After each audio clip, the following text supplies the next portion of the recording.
Kembali di Anju Sore, pemirsa, kita lanjutkan diskusi kita bersama Bang Akmal Marhali, Pak Gusti Randa, dan Mas Eko Maung. Saya ingin langsung ke Mas Gusti Randa. Tadi dikatakan didorong untuk melakukan KLB jika memang niat serius untuk melakukan bersih-bersih di tubuh PSSI. Tanggapan Anda, Mas Gusti Randa?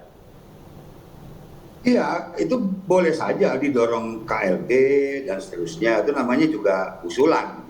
Tapi kan kalau ini hasil TGIPF, ujung-ujungnya kasihan Pak Presiden. Pak Presiden urusannya banyak, ya kan?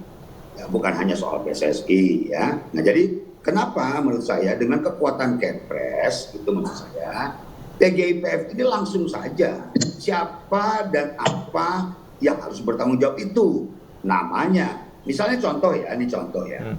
Mungkin Akmal tahu, kalau dulu kita mau bikin liga, itu ada namanya BOPI, Badan Olahraga Profesional Indonesia. Tetapi pada November tahun 2020 dibubarkan oleh Pak Menpora hari ini. Sehingga apa? Perizinan untuk melakukan liga profesional itu ada satu institusi yang copot yang namanya BOPI. Kenapa isinya tidak gini? BOPI itu bagus kok. Ya, semua liga-liga profesional harus melewati dia sebelum kita ke Kabak Intelkam. Ya, apalagi tahun ini selain ke Kabak Intelkam kita juga harus ke BNPB. Ya kan? Nah, kenapa tidak ada misalnya unsur hidupkan kembali BOPI, suatu badan olahraga profesional Indonesia, hidupkan lagi di undang-undang sistem olahraga yang baru ini kan hilang itu BOPI fungsinya. Nah, ada contoh-contoh konkret gitu daripada hasilnya bagus. Saya setuju dengan Pak Eko, bagus gitu, tapi tidak langsung menusuk tajam gitu ya. Nah, misalnya tadi LIB.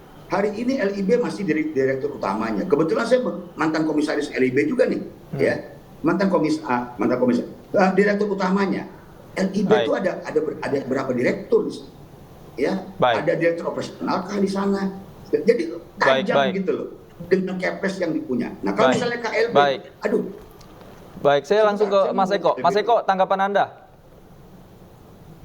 Iya, tadi karena disebut BOPI, ya kita omongin BOPI ya. Sebetulnya mau BOPI, mau apapun nggak peduli. Tapi memang perlu ada filter dari pemerintah, ya. Jadi kalau kita ngomongin tuh si BOPI ini kan dulu itu kan unsur pemerintah yang memastikan bahwa seluruh aturan itu diikuti oleh pengelola liga, ya, baik dari operator hingga syarat-syarat legalitas di klub. Nah, setelah BOPI dibubarkan, memang tidak ada.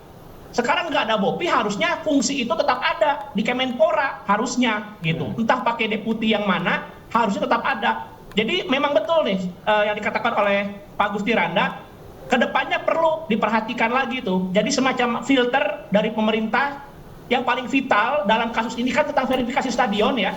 Ketika BOPI masih ada, hasil verifikasi itu diserahkan ke BOPI. Itulah yang menjadi salah satu pertimbangan BOPI mengeluarkan rekomendasi untuk dimulainya liga. Jadi perlu ada. Tapi kalau misalkan yang memutuskannya tim ini, menurut saya tidak, ya, karena tim ini justru harus fokus tentang kejadian di Kanjuruhan. Menurut saya seperti itu. Jadi kita kembali ke konteks. Dalam konteks ini jadi seperti apa solusinya jika ingin bersih-bersih di dalam tubuh PSSI, Kang Eko? Tadi KLB. Ya, selain KLB ya, kalau KLB kita udah sepakat itu udah benar ya. Walaupun caranya bagaimana itu persoalan lain. Tapi intinya liga tidak boleh dimulai sebelum ada perbaikan yang konkret, yang nyata, menyangkut misalkan stadion ya.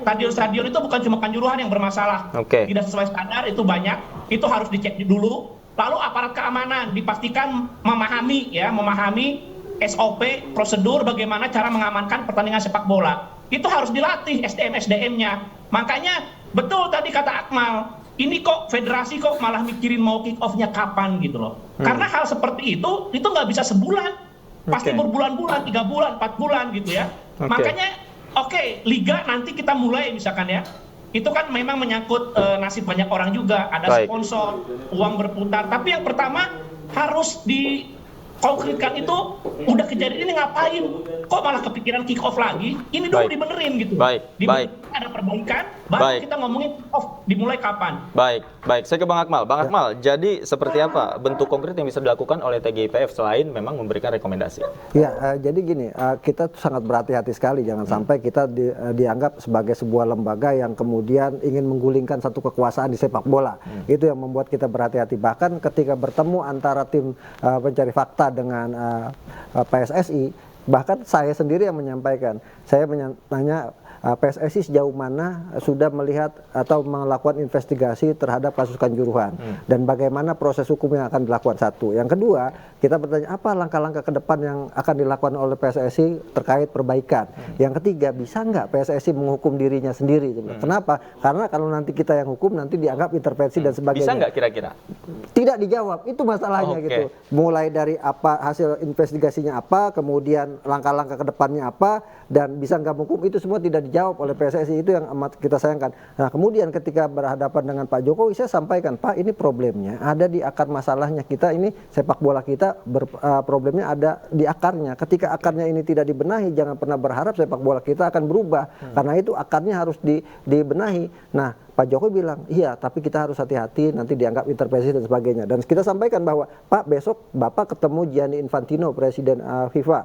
Bapak sampaikan saja problem sepak bola kita saat ini untuk kemudian dimintai sarannya agar nanti tidak dianggap intervensi, apa langkah-langkah yang harus dilakukan dalam kaitannya transformasi sepak bola kita. Nah, ini yang menurut Pak Jokowi, oke, nanti saya sampaikan. Nah, kita berharap pertemuan dengan Gianni Infantino ini yang akan menjadi titik awal bagaimana perubahan sepak bola kita ke depannya. Itu Oke, baik, kita sepakati bersama apapun caranya, apapun mekanismenya, yang penting terjadi transformasi dan reformasi di dalam tubuh PSSI khususnya untuk sepak bola Indonesia. Baik, terima kasih Bang Akmal Marhali sudah bergabung bersama kami, Pak Agus Diranda, juga terima kasih Kang Eko Maung, terima kasih atas waktunya sudah bergabung bersama kami di iNews Sore.